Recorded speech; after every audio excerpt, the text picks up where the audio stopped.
My name is Kareem Zami. I'm currently by Jefferson County Public Schools as a school counselor. But previously, I came to the United States back in 2002 for 4 years in Morocco with the Catholic schools there. And after that, I came to the United States, and that's where I pursued a bachelor's, another master's in education, and another master's in school counseling. And I've taught languages, both Arabic and French, for 11 years before changing gears and becoming a school counselor. What is your mother tongue? I was Moroccan as a dialect, Arabic as a language, and French. And what brought you to the United States? I've always wanted to come to the United States. I've been to different places, and I wanted to immigrate to the United States because I've had a relative here, actually more than just one. And I've always was fascinated by how big and how diverse and how just different the United States is from Europe. It was something that everybody wanted to discover, to go to see, to visit at least. And what was your level of English proficiency when you came to the United States? I would say novice mid to novice low, if you would quantify it. It's the equal of how much of foreign language a high schooler would know here in the U.S. after finishing high school. Can you describe your experience attending school as an immigrant? I can describe my first day at U of L, and just the anxiety and the fear and all of that mixed together with having to sit in a classroom with a high school level of English proficiency, and having to actually comprehend, internalize, and then reproduce what you have learned. For you as a native speaker, you hear it, you automatically understand it, you process it, you're done. For me, it's a multi-phase process of having to understand what's being taught, internalize it, know it, and then reproduce it and being able to comprehend how to answer a question. It was not easy. It was kind of terrifying the first 2 weeks. I wanted always to get the good grades because that's how the Moroccan system is built. It's competition. You've got to get the higher grade you can. And I've learned later that it's not all about grades. It's about what you learn and what you're going to do with what you have learned. Everybody was nice. They were kind of nice and understanding. And my professor came to me. She said, "Breathe," because I was sitting in the front row like this, looking at her the whole time, tense, trying not to miss anything. And when somebody makes a noise, I look at them like, "You need to be quiet. I need to listen." I was very tense the whole time. But after that, my first exam, got an A. I've got A's in all my classes. I've got a 4.0 in both, masters. I didn't have a problem. I look back and I said, I don't know how I did it, but I had a goal, and that's what kept me going. I'm not going to fail. I made a decision to come here, and I'm not going to fail. Was it your choice to learn English? And if so, why did you want to learn English? The choice is more of a choice that I wanted, that one day, I've always known that one day I will end up in the United States or somewhere where I'm going to use English. So what methods did you use to help you learn English? Because you learned English at a very high technical level by getting 2 master's degrees. So were there any methods that you swear by that really helped you learn English? I think what helped is I am a good listener. I listen and I mimic. And I have to say that NPR was the one station I've always set my radio on. NPR, I'm a junkie, news junkie. I listen to news in different languages. And of course, NPR, listening, reading, and asking questions and processing. And sometimes when you are fluent in 2 other languages, and especially the French one, the Arabic is completely a different ball game. But having French as a background helped me. And I've always put my first days I've always, when I get stuck in a word, I just say it in French, like, good luck. If you don't understand it, then we're not going to be able to communicate.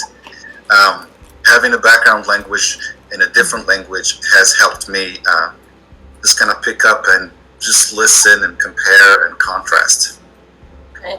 And your process for learning French, did you learn that as a small child, like, or Yes, that in school as well?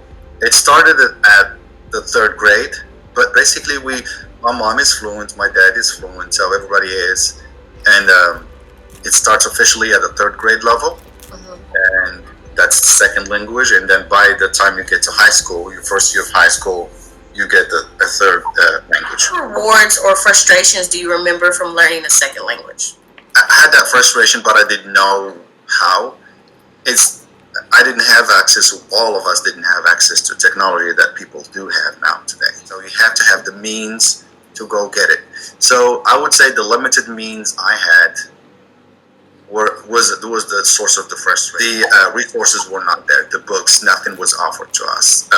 You have to go buy it, and when you've got seven, subjects, and you want to buy books for all seven subjects, it becomes really, really hard on the family. So I would say access to information and books and resources was the source of frustration. Any rewards that stick out to you from learning a second language? Of course, communication, being able to understand and be understood. And the reward, like I said, is being able to communicate, being able to talk to my first wife. What are some things that your teachers did or could have done that would have been helpful for you as a student learning English? Not translate. As a language teacher for 11 years, translating does not work. We should not be translating, we should be simplifying language, and we should be using the target language 100% of the time. It's not about how much French do you know, is how much French are you going to be able to teach. A lot of people take it personal, like, oh, I'm just going to do this and this, and if they don't understand, I'm just going to translate. No, simplify it. Use different ways to get to the learner instead of just having one way of delivering instruction and expecting that person to miraculously learn it, or they're on their own. I think the responsibility falls on the teacher to get out of their comfort zone and be able to teach the same content in different ways. Was your family able to support you in your endeavors to learn English? Yeah, very much.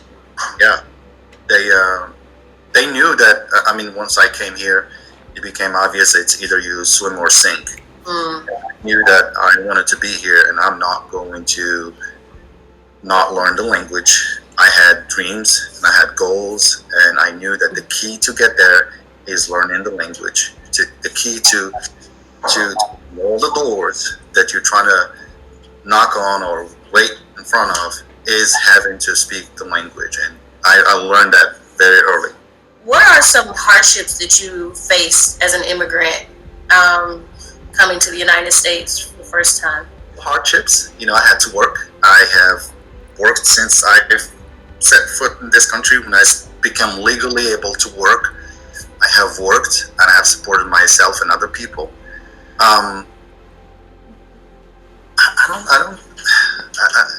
Because I come from a harsher system where you're on your own day one, go get it. There are a lot of people that can beat you up to it. So I knew that nobody's going to give me anything, so I'm just not going to ask for anything. If I want it, I'm going to work towards it and get it. So really, there were no hardships. To me, a lot of people can complain and cry and whine about things not given to them, but for me, I didn't expect it to be given to me, so I just worked. And when one job was not enough, I worked two. And when two became not enough, I worked three. So it's like a cultural difference. Yeah. Very different from American society. That my government's going to take care of me. I knew that back early in my life. I knew that my government's not going to take care of me. They offered me a free, good education. That's all. That's all they owe me. The rest I had to work for, and that's life. Are there any organizations or resources that helped you learn English when you came to the United States? I think the resource that helped me is those kids at school.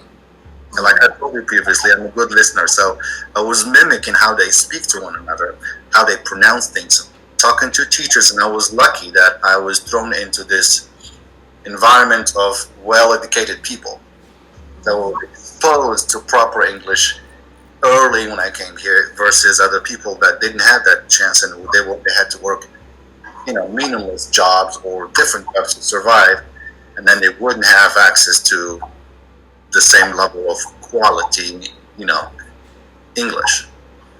Do you think your background teaching at the Catholic schools in Morocco and kind of already being in that system of higher education helped your transition in the United States?